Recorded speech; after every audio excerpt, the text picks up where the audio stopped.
Back feeling? Good. Guys, I'm already mentally programmed every day, but I'm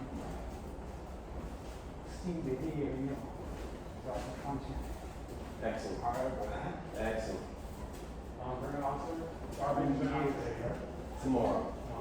But dump all the cans, just collect them in one.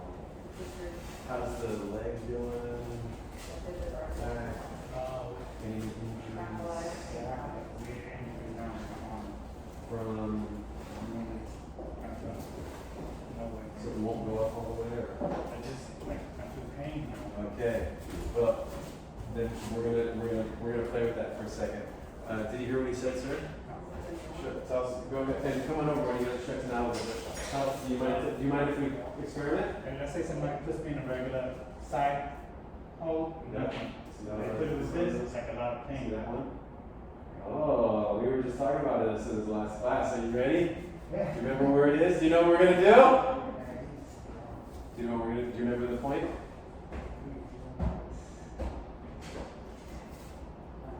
The shin. It's in the leg. Yes. So halfway between the knee and the Ankle. malleolus. Oh, okay. Ankle. That's down too. All right. So let's do this. So you come over here. Just sit here for a second. Gently. Did you see this? Did you see this? No. Who was here with us? Marcos? You did it on my dad, like last year. Okay. Did it work? And then it went, and then now his arm doesn't work again. All right. Well, push on it. It doesn't take much. You can do it. Yes, sir. Okay. So yeah. So again, bring the good arm up. Now you guys come over here and take a look. And if you do this to other people, I recommend you should. Right? Take a look at how close his arm gets to his ear. Right? And you can bring it even closer. Now bring this one up slowly. Right? See how locked up it is? It's this far away, but it's really locked up right here. It might even be shoulder, but I'm not sure. But let's do this pressure point real quick. And let's also take just a minute and practice on ourselves just to find it and maybe find it on someone else too. It doesn't matter what leg you go up your pant leg for me. I love teaching this stuff. All right, so we go from the eye of the knee to the lateral malleolus. So the eye of the knee is just below the kneecap. It's like this, right? Two little eyes. And then here, and we just kind of go like that and we find that middle spot. And here's that blade, the front blade of the shin. Right? We basically want to go about 2 fingers out from there. And then just push. Out. Okay. And I want to go in, right into there, like so. There we go. Okay, so now, slowly move your arm around. All right, now look how close he's getting to his ear. Okay, how's it feel? There's still tension, but it's a little less than before. Okay, so it's just a little less. I feel like it moves it more. Yeah, you definitely can move it more, right? So can you see the difference? Yeah. Okay. And you can feel a little bit of a difference, but you don't feel, it's not like 50% better. It's less than that, right? Right, there's 30% better. Okay, 30% is not bad. All right, that's probably what you'd get if you had to pay for some drugs from the doctor. Okay, and now, just for fun, let's try the other side. Okay. And so, just from here to here, find that, and just go right here. All right, let's do the same one. Oh, not as close. Where is it? How's it feel? Still tight. It's like a tight rubber band. Like rubber band's supposed to be loose, but mine is tight. Yeah. I feel like this is my ankle. All right, bring it down. Take a breath. All right, try again.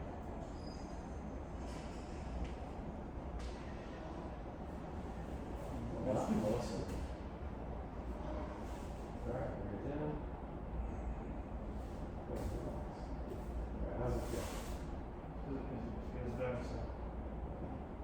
feel about 30%.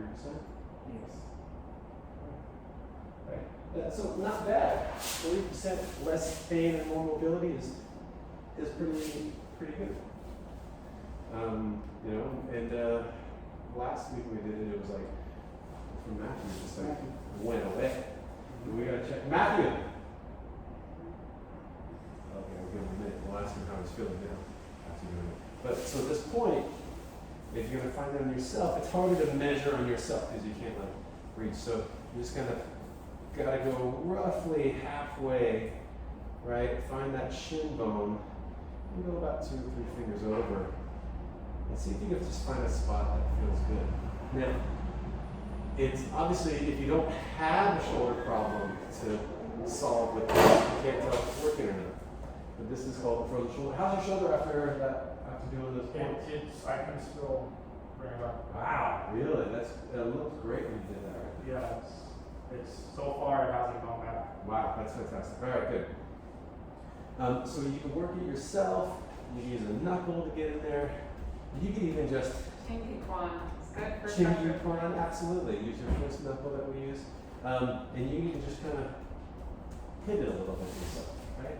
And it doesn't, they say it doesn't matter what side you use. But it seemed like this side did more for him than that side. Just did a quick observation, right? So, you know, and you can probably feel the dent where I push, because once you push on it for a little bit, it'll leave a little demarcation, and you just push that. You can hit it, you can use something to push on it with, it doesn't matter though. And then they sell these little magnets that have sticky things on them you can put on there, and then if someone hits has a point, a pressure point, you can just stimulate it yourself. And then there's also these little tiny needles that just go into the skin. They don't go past the skin. They're like intradermal needles. Ear seeds. And then ear seeds also. You can use a little seed that they use for ear points, but you can use them all over the place. So there's a seed. It's the same seed that they make moxa. The moxa plant comes from. I can't remember what it's called. Is that the one that I have? No, we usually use. Yeah, we usually use these little tiny metal ball bearings. And so they use silver or gold depending on some energetic stuff. But it really doesn't matter, you just put something in there. And if it's a good point for you, it'll help stimulate the flow of chi, right? So I equate pressure points with, all right, you loud here, sir? All right, good luck. Right, and if you find a good point, anywhere on your body for anything, you'll feel like in Japanese acupuncture, well, in Chinese and Japanese acupuncture, there's something called sha, or there's different types of sha. But there's no, it's not sha. I'm thinking of raw sha. There's a point that they say when you're stimulated point, the chi gets called. Okay, and in Chinese acupuncture, they put it in there, and sometimes it's like this dull, achy, kind of like ooh, and you can feel it. And then when you're putting the needle in, you kind of feel a little like, and they equate it to like catching a fish on the line, right? That kind of feel something's going on, and it can hurt. In no sense. The Japanese don't like that at all, and so their acupuncture is like they shouldn't feel any pain, but when you're stimulating the point, if they all of a sudden go, that's the calling of the chi to the point, right? And so when you could literally just start pushing on places, in your hand, in your arm, up your shoulder, down your legs, and your feet. And if you find a point that makes you go, then that's a sign that it's helping you move some you'll just feel better. And you're not going to do anything that's going to hurt yourself. Most of us, hurt an injury or something, or pain will tell you not to do something. But so I can hit this point on me and catch a little breath. And just feel where it feels good, right? And then very often when I'm doing this to somebody, and I think it's probably just because I've done it for so long, I can tell when it kind of just sinks in and it's working. At least I think I can, but it's certainly, I can tell when something really hurts And I can tell when something just kind of has that dull ache that's good. And I can tell when something's just painful negative. But I think this is a good point for you right here. So move your arm one more time. Yeah, that's a huge difference. Okay, now how's it? All right, great. And so one of the things that we didn't do before, which if you guys are, when you do this to other people, sometimes it happens so seamlessly that people will forget what their pain was before. And they'll go, oh, yeah, it just wasn't that bad. Because there's no like big switch, it just all of a sudden is not there or gone or whatever. And so the brain doesn't really pick it up. So what you want to do is do a subjective scale for them and ask them if 10 is the worst and 0 means it's not there, how bad is it, right? It's just up to them. There's no real significance in the numbers other than what they say. And they'll be like, it's a 7. It's sharp, it's right there. Then you hit the point, and then, all right, is it still a 7? Then you have somewhere to go. Then like, well, it's just more like a 4. I'm like, okay, it's working. Okay. Or you hit a point, it's like, no, still a 7. All right, well, we try. So when that happens too, there's nothing wrong with that. So, but it's nice when it works like this, and it's nice when we get a little opportunity to learn this from each other. So, did you guys find it on yourself? Find a little sensitive spot? No? All right. All right, so it doesn't matter where. Oh, look at that. Did you feel that? Bonk. Just fell into a hole right there. Yeah. That's the spot. Okay? And just push in like that. I think you were trying to get something. Oh, okay. Oh, and then actually, you might have that because there's a little scar there, so that might just be from some little. Is there a scar? Or is that just my? Oh, no. There's the shadow from the hole. There's the shadow from the hole. I thought it was a scar. Isn't that funny? But you can find little dips. So one other thing, when they say pressure points, when they say acupuncture points and meridians and that kind of thing, that's English, right? That's the English version of what the Chinese is. And the people who first translated acupuncture terms were mariners. They were nautical. And so all the terms they used was meridian and point, like it was a map, right? But the Chinese don't necessarily say meridian and point. The translation is closer to like a valley and a dip. And so you'll feel like in between muscles in some places where they say that's where the chi flows, it's not just random. You can feel it on the body if you pay attention, right? If you look between the creases of a muscle, generally, from a lot of places, it's going to be a little deeper. That's where they're going to put needles. Where those are the meridians and the points are on those points. But if you feel, a lot of times you just, I just fell into a hole right there. That's usually a pressure point. Kind of interesting, right? Okay, let's get moving. Now that you're healed, or at least on the way. But shoulders, that's a great one. There's some other cool points for back points. There's some points for vision, and a lot of different things. So, let's just spend some time, let's just go through front kick. So we're going 90 degrees from each other on the bag instead of straight across from each other. So let me have you stand right here. And sir, I'm going to put you on this gray facing this way. I'm going to put you right on this gray facing that way. I'm going to put you over there. So you guys are 90 degrees from each other, so you can see when the other person's kicking. And once you move the bag too far, just bring it back. And start off with a right leg front kick. 1, 1, 2, 2, 3, 3. Take turns. Same thing for you guys. Right leg back, fighting stance, and just get a little pop, and come back. The other person will go back and forth. Go. Begin. 3. Coil, snap, recoil. Good. Right, see you guys all out the shoulders diagonal. That's good. Good. Breathe.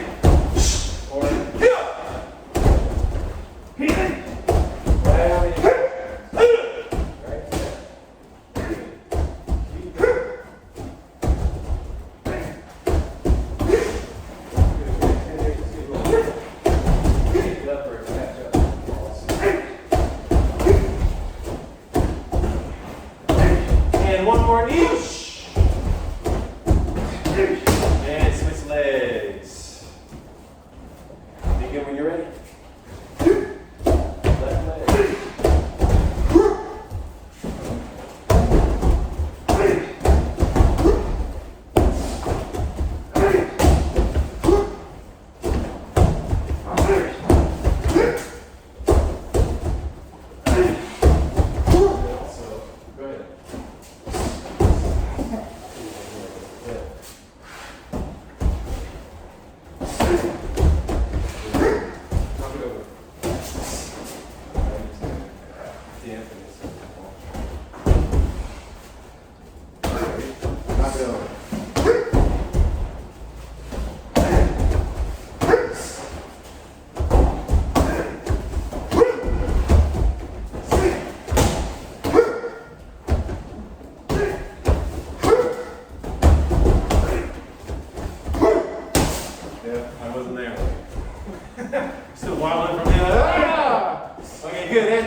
Let's do a step behind side kick.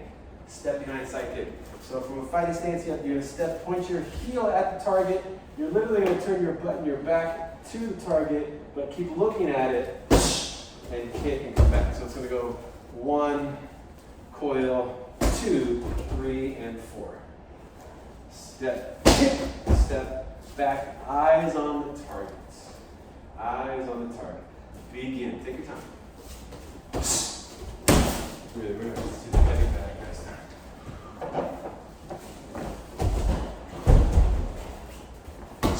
And step behind.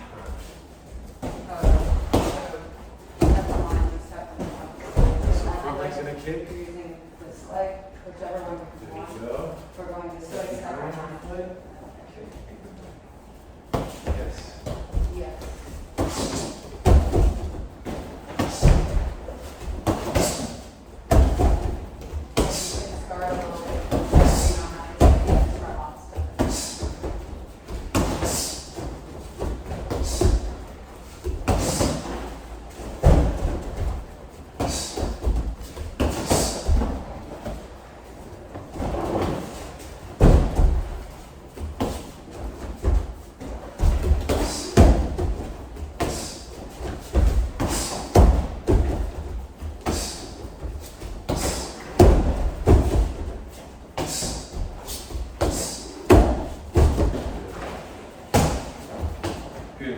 Make sure the foot is pointed sideways. You see what I did?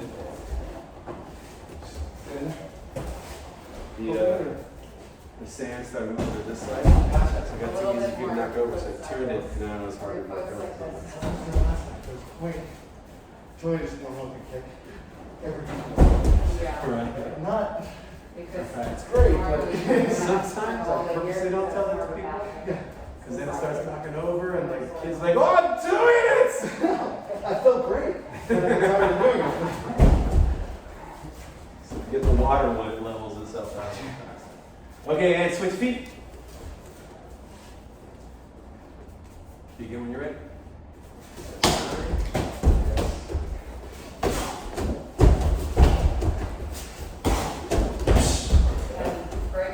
Feels all right? Yeah, starts looking good.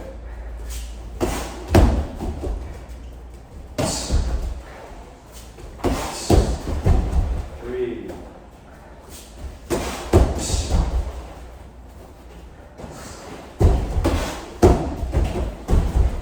And stop.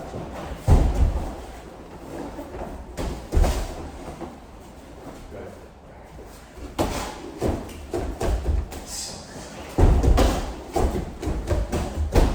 There you go.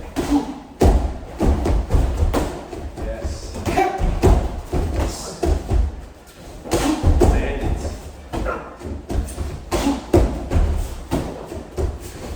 Breathe, breathe, breathe. There you go.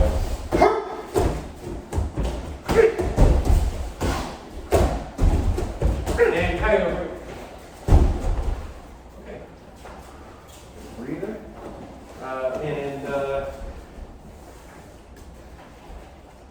Right leg roundhouse. Right leg roundhouse.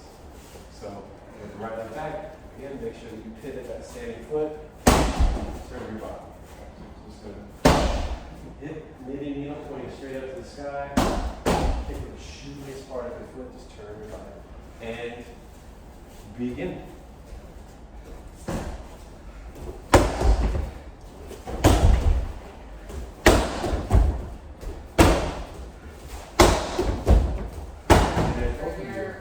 I'm going to have you stop taking a step first. So you're both kind of taking a step before you go. Start from fighting stance. Right into it without that step. So get into the right distance and then kick. Step. A little bit of a step. A little bit of a step. Tiny step. That's it. There you go. There we go. Hip. Yes. Breathe. There you go. Good.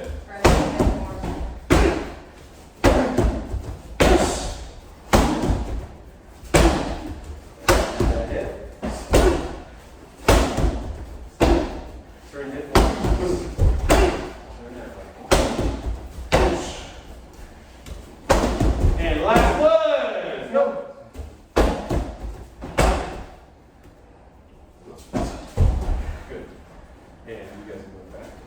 So you can kick with the top of the foot, and you can also kick with the shin. It's great to kick with the shin. Nothing like sinking a shin into somebody's leg. And switch legs, left leg back. Take turns. Begin when you're ready to go. More turns. A little more.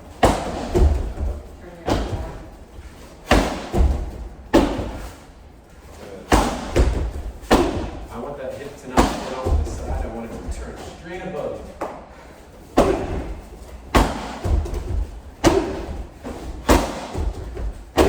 Even more turn. Yes.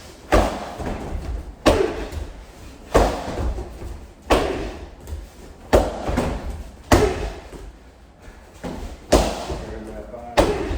Shake your leg.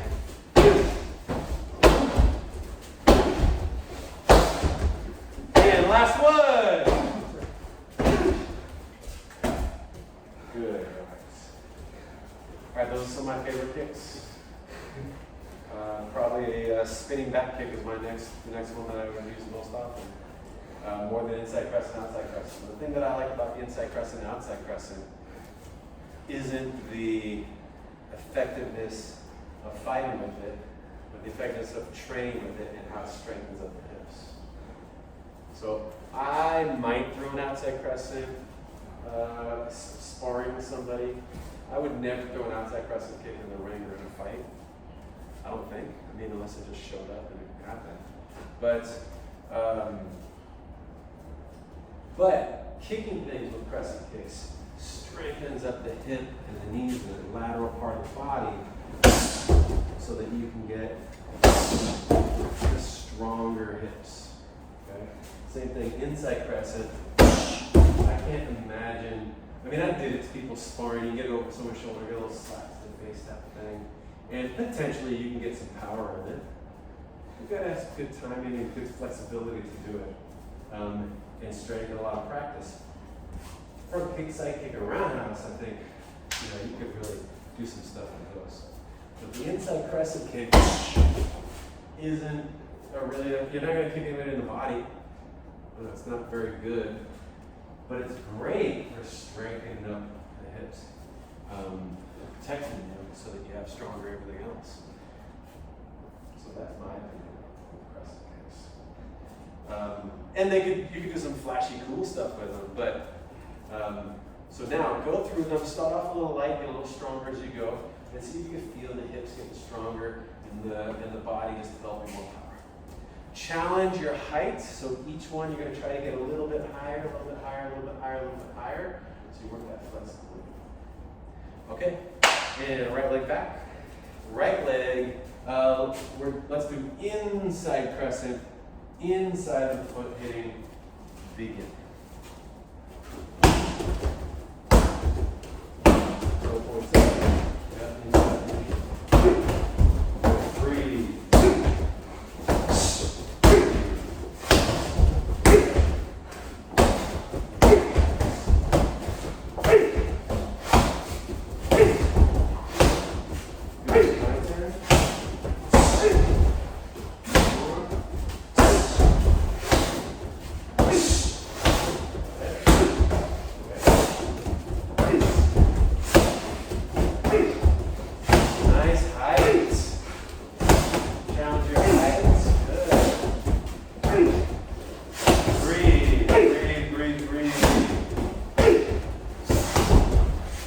Last one.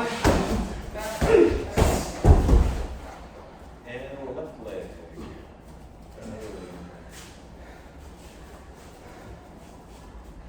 When you're ready, begin.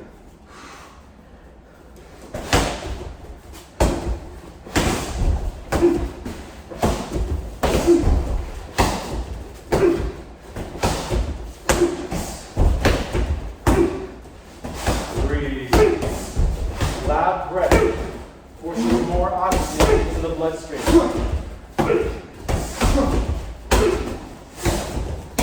Hands active, hands alive.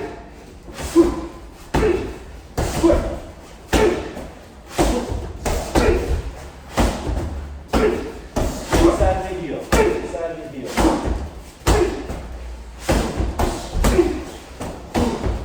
Last one. And outside crescent. Just make it with the outside.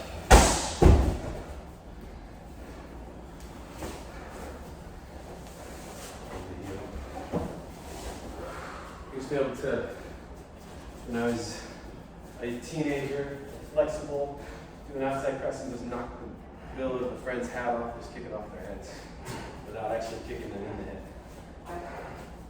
You do that? Have you done that to people? Short front. But be careful you don't hit the front of the bill, because then it hits their head. It doesn't knock off and they don't like that.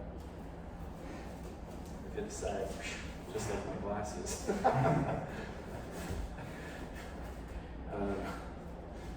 Don't do that until you're ready, though. It's easy to kick somebody in the head. You practice on your children, though, of course. Okay, good. Outside crescent kicks. Ready? Begin.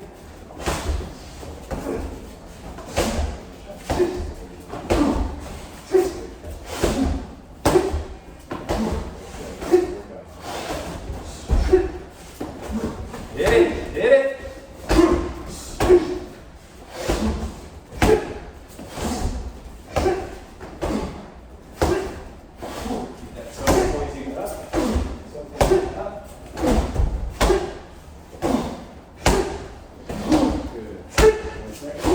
Too high. Bring it around.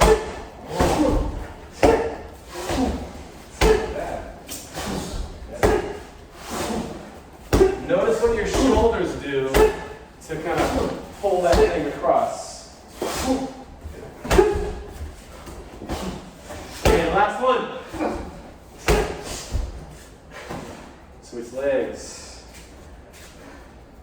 Right up the leg. Now, you can do a crescent kick where you just keep your knee straight and go around that way.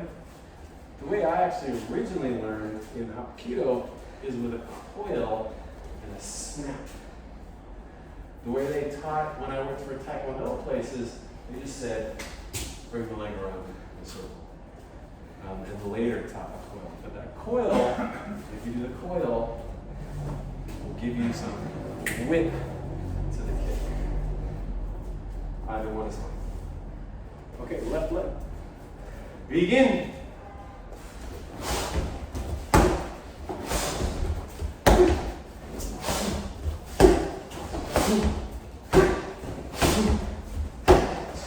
Get a little bit closer.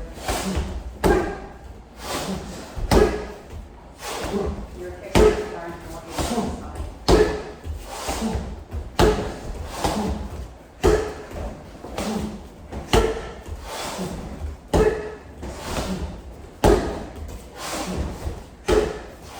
Last one.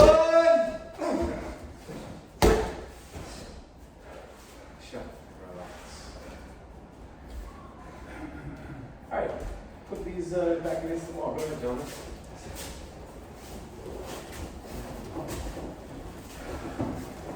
Got it? There you go.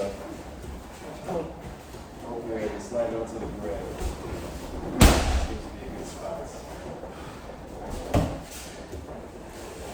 There you go. Don't put a hole in the wall.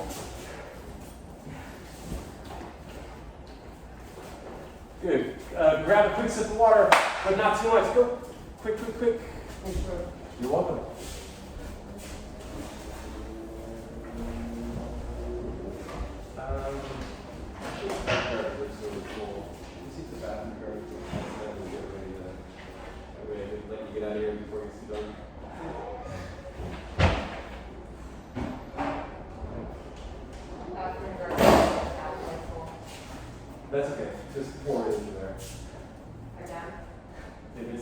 halfway full in here.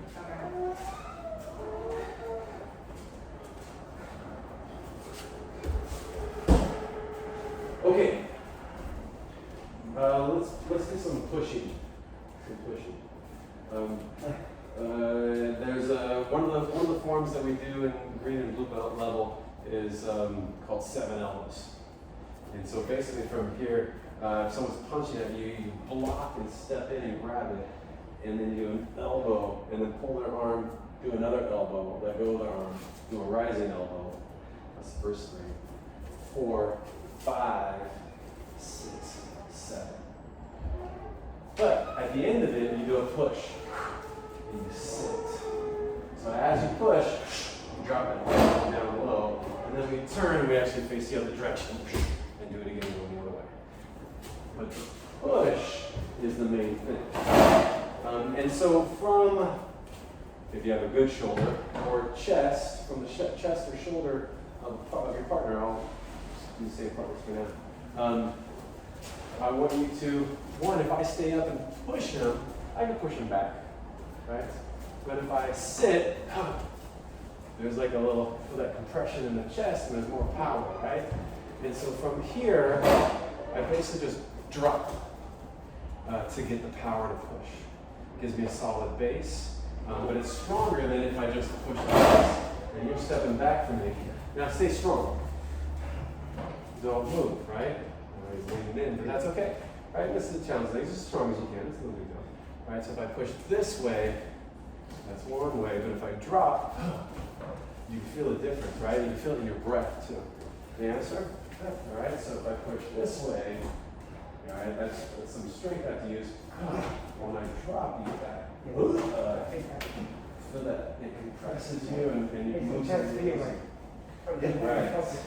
So try it with each other and kind of use your surface. Alright, so that's a strong, right? And so from here, I gotta push that way, right? But from here, I get a little more power when I drop that tail.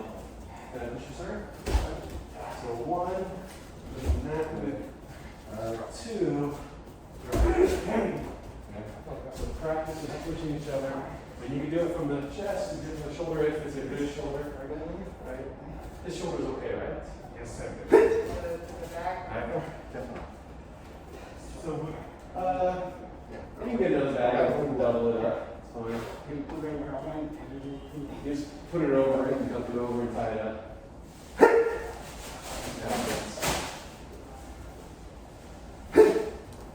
So get a few pushes on each other. Good. Now, instead of going this way, line yourself up a little bit. Good. And then, getting close, you kind of shorten your arm. And then lengthen it as you drop your arm. Now, and kind of wait. Now, if you push somebody, just like these bags right here, so these bags will spin. So if I don't kick right in the middle, then this thing will spin, right? It's the same thing with a person. If I don't push you in through the center line of your body, then he's just going to rotate, right? And so I have to judge where is the center line of his body, right? So I can push the shoulder through the center line, right? But if I'm off a little bit, it'll just rotate. So I want to judge where is the center line, and I don't know, I think we could do that, right? I don't know if there's a way to figure it out other than just figuring it out. So play with that with each other. And again, don't mess with his right shoulder. Right, sir? Yes, sir. And talk to each other if you have anything, right? Hey, ma'am, this is wrong? Yeah. What?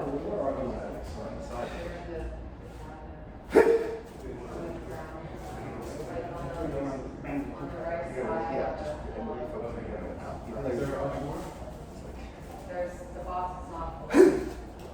I wouldn't say a bunch, I think they need to pull your back and not have this. Okay. We can use the back.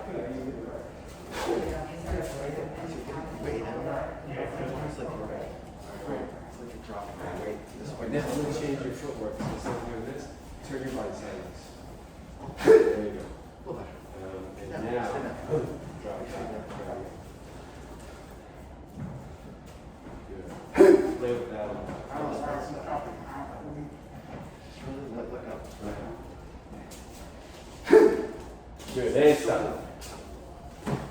Good, and you know, definitely communicate with each other, tell each other what's working, what's not working. That was a good one. That one wasn't as strong as the one before, so we can figure it out and take the time. Good. Just making sure, because I saw you guys doing it. I want to encourage everybody. Okay, yeah, we can also be careful about solar plexus and lateral process. And that could really bother someone. Okay, now the other one, did we talk about the shoulder? Yes. We talked about the shoulder. Okay, this one's really cool.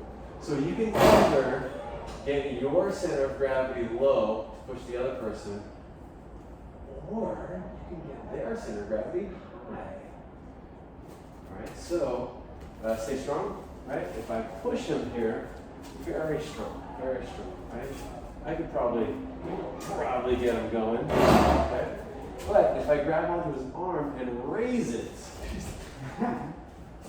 I just lifted his center of gravity, bent him, and broke that stable base and sent him moving, right?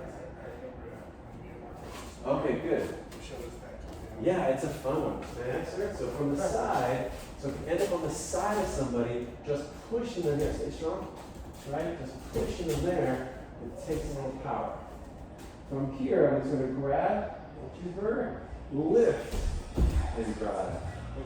Right? If you drive that up into their shoulder. Now, I don't want to do it to your back shoulder, okay? But if this one's okay to work with, right? If I just push here, good. And now stay strong. Don't let me push you. Right? If I push here, that's one thing. But if I lift and push, very different. I don't know compared to how far you went. Okay, let me use you, sir. Right? Big guy's gonna be hard to push. Okay? But bring that up and into his head, and they're gonna fall in. It's weird, right? It's not fun. All right, let me put you two gentlemen together. Let me have you two guys together. Just beware of his right arm, of course. You protect it and don't let anybody hurt you. But play with that for a little bit. And I'll let you guys push each other. Alright, so grab it, lift it, and push. Alright? Shoulder up into the ear. There you go. Yes, sir. Looks like it worked. Right? And then switch. It's like funny to watch. These people just Good. Grab a little higher. Well, you can. Good. Get that shoulder up in their ear. Knock them over. That's right. Grab higher. Where should I move the garbage? I just put it, so there should be a garbage can in the hallway that has recycling. Just set it on top of that. As long as there's nothing, sometimes we set boxes on top of the can, so you gotta move that out of there. Just find a spot in there for tomorrow. If there's a black bag, you can put it in that and just leave it open too. Okay, and break. Face partner to it. Good. And switch partner. Together. Good. Go ahead.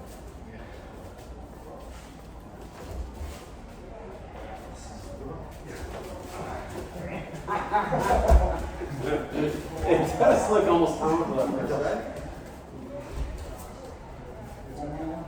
Yeah, and you can do a few in a row and switch. Alright, so you just raise them, lift them right out of their center of gravity.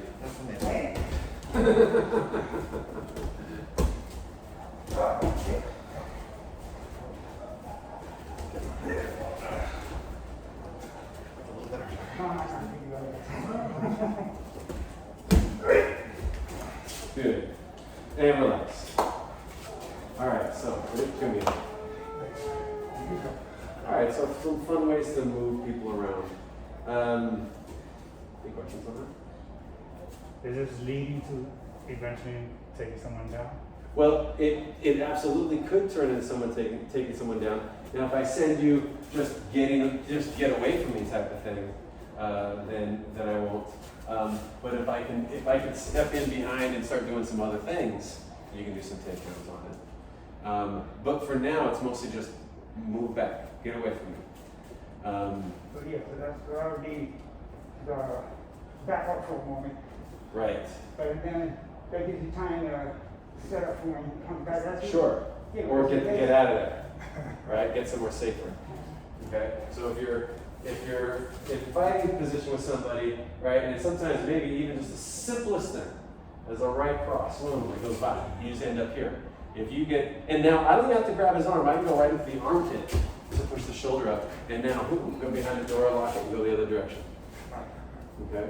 So just in, you know, even against a big guy. So if you're grappling or something or anything, right?